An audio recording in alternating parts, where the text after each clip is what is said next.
Hey guys, how are you all? My name is Harshit Dwivedi friends and I welcome you back to my video. So in this video I will be talking about the Jinnah 14 point theory friends. Jinnah ji gave his 14-point theory, so that I will be discussing with you in this video friends. The video is already uploaded in Hindi. So if you are not comfortable in English, you can go and watch the Hindi version of the video. This is presented by me, Harshit Dwivedi. So just let's get started friends. What happened in Calcutta in the December of 1928 friends, that an all party conference was called for, and to discuss the Motilal Nehru Committee report. But no conference could be obtained on the recommendations of the Motilal Nehru Committee report. And at the same conference in Calcutta in the December of 1928, what happened one previous year, that the Madras 1927 session of Indian National Congress, the Delhi proposals were accepted. But what happened here in the all-party conference in Calcutta, that the recommendations of the Nehru report, they were not concurred to, and some amendments were moved by Jinnah ji, which were not accepted by the Congress, and that is why the negotiations broke down. And after that, Jinnah ji gave his own 14-point theory, and this 14-point theory will be accepted as the base of the Muslim League's agenda in the coming future.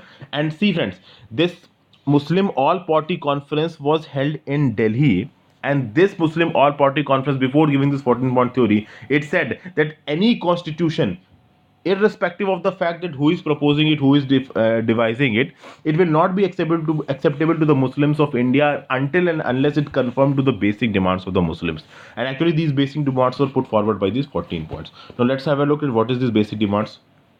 The very first demand was that any future constitution should be federal in nature. You know what federal means? Federal means clear demarcation of power between the center and the provinces, and the residuary powers will be vested in the provinces. Residuary powers means that those powers which are not mentioned in either the central list or the provincial list.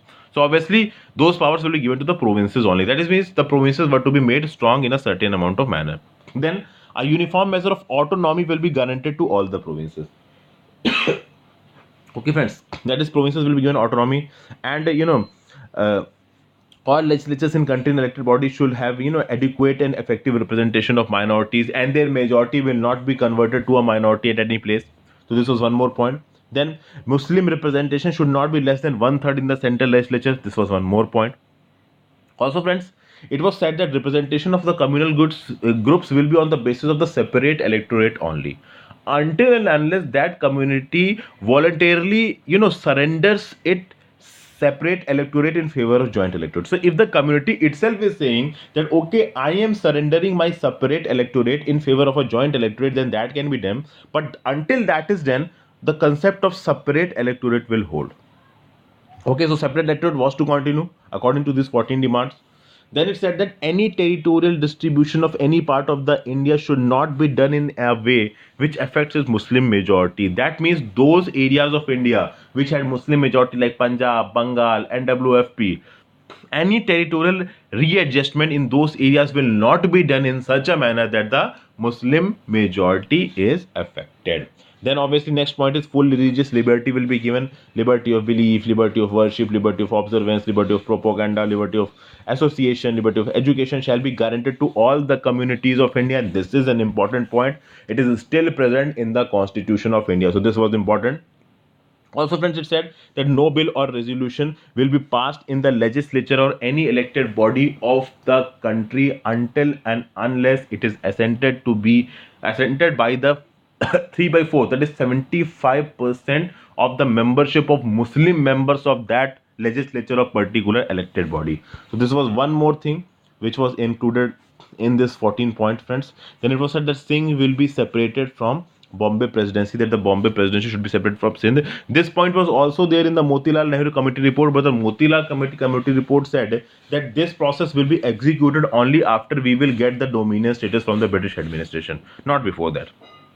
Then the next point was that reform should be introduced in the northwestern frontier province, that is the NWFP region, and the Balochistan region on the same principles as that in other provinces. Okay, friends. Also, it was said that provisions was made that Muslims will be given an adequate share along with other Indians in all the services of the state. In all the services of the state, adequate representation and reservation will be given to them in the local self-governing bodies. This reservation will also be given to them. Okay, and that will be given after giving due records to the requirement of efficiency, friends. The efficiency will also be taken into consideration. while giving this reservation. Then friends, this 112th point is important.